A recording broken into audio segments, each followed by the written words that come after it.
The stock markets worldwide are in free fall. A correction is in full swing. Your portfolio is not spared either, showing deep red numbers. The media seize the topic and fuel the panic with consistently negative reporting. Self-proclaimed experts suddenly emerge from the shadows, smugly claiming that they had predicted this crash all along. Uncertainty spreads. Should you sell quickly to limit your losses? Or is there a better way to handle this crisis? In this video, I will show you how to not only survive a stock market crash but even turn it to your advantage and ultimately come out as a winner. Stay tuned. In this challenging situation, it is crucial not to let your emotions take control. Keep a cool head and consciously eliminate external distractions. Specifically, avoid constantly following the news and media. They tend to exaggerate the crisis and amplify uncertainty, which can further unsettle your already tense emotions. This is exactly what you need to prevent. You should also avoid checking your portfolio hourly or daily in the hope that your positions will suddenly recover and the correction will be over in no time. Accept the current situation as it is. Constantly monitoring your portfolio can create the illusion that the downward trend will never end, increasing the risk of making impulsive decisions. This, in turn, could lead you to abandon your long-term investment strategy in a moment of panic. That must not happen. It's important to actively distract yourself from what's happening. Take the opportunity to focus more on your hobbies and engage in leisure activities that help clear your mind and keep your emotions in check. Remember, the world keeps turning and better times will come for the stock markets as well. See this challenging situation as an exciting opportunity to achieve attractive long-term returns in the stock market. It may sound paradoxical, but a market correction like this often presents valuable opportunities that you can strategically use to build your wealth. We will now take a closer look at this.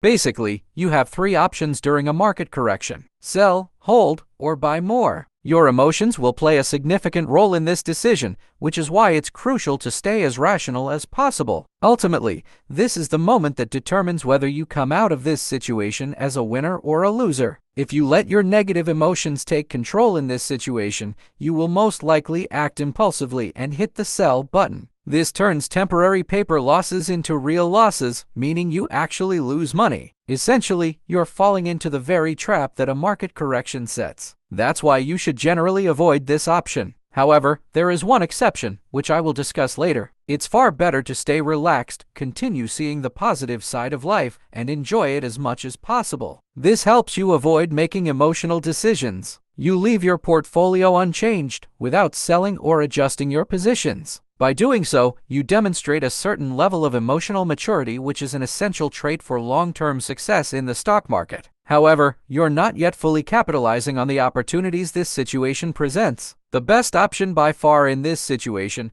assuming you have a long-term investment horizon spanning several decades, is to take one final look at your portfolio, even if it's painful, and then actively continue buying. You can do this by setting up new savings plans, increasing existing ones, or gradually adding to specific positions over several weeks. With this approach, you take advantage of the so-called cost average effect. This means that by consistently buying more, you lower your average purchase price over time. Once the stock market begins to recover, you will reach the break-even point sooner and achieve higher long-term returns than if you had left your positions unchanged. Over time, this can become a significant return booster. I will go into more detail on the cost average effect later. Now, as previously mentioned, I would like to briefly discuss the exceptional case in which selling may actually make sense. Basically, this exceptional case usually only occurs if you are invested in individual stocks. Selling an individual stock may be a sensible choice if it becomes clear that the company's fundamental data has significantly deteriorated and there is no foreseeable chance of recovery in the future. In this case, the stock price is not falling due to overall market panic or emotional reasons, but because the underlying company is genuinely losing substance and is unlikely to regain it in the medium term. This is a clear warning sign. At this point, the focus should be on limiting losses. Selling the stock in question can be a smart move to preserve its remaining value and reinvest the capital into a company with better future prospects. This new investment opportunity could have the potential to offset your realized losses or, in the best case, even more than compensate for them. If, on the other hand, you are exclusively invested in funds, such as ETFs,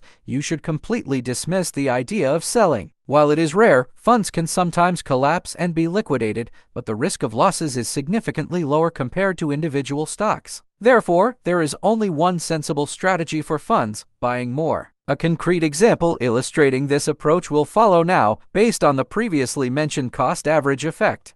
The following example illustrates the impact of a market correction on an example index, which was initially at 100 points before the decline. Within a week, it drops by 20% to 80 points. The ETF tracking this index experiences a similar decline. The market then takes 18 months to fully recover and return to its original level of 100 points. Over the next 3 years, the index grows at an average gross return of 8% per year. Now, let's compare the two previously mentioned scenarios. First, passive holding of the ETF without making any changes. Second, active buying during the correction to take advantage of the cost-average effect. I won't go into every single calculation here, but even in the first scenario, if you had simply remained calm and held onto your ETF without making any changes, you would have achieved a return of around 26% after 4.5 years. This example clearly demonstrates why, at the very least, you should avoid panic selling and hold on to your ETF. The difference becomes even more apparent in the second scenario. If you had consistently invested $100 per month during the correction, your return wouldn't be just 26%, but almost 40%. These figures highlight the significant positive impact that regular purchases can have on your long-term returns. To summarize, without additional purchases, you would have gained 26% return. With regular purchases of $100 per month during the correction, you would have gained 40% return. For long-term investors who plan for decades, this example clearly shows why it makes sense to take advantage of market corrections rather than simply waiting for recovery.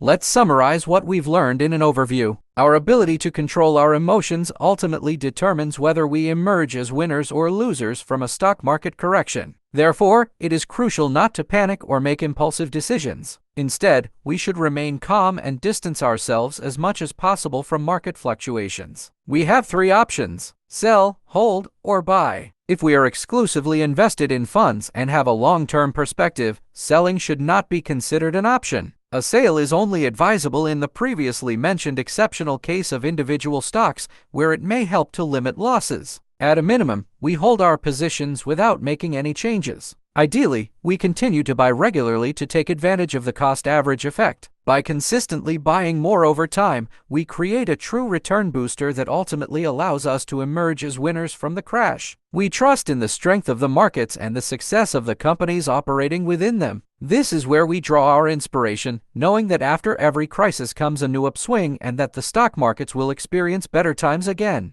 That brings us to the end of this video. I hope I was able to show you that there is no need to fear a major stock market correction. Remember, how you manage your emotions during a market correction determines whether you emerge as a winner or a loser. Thank you for watching, and I hope to see you in my next video.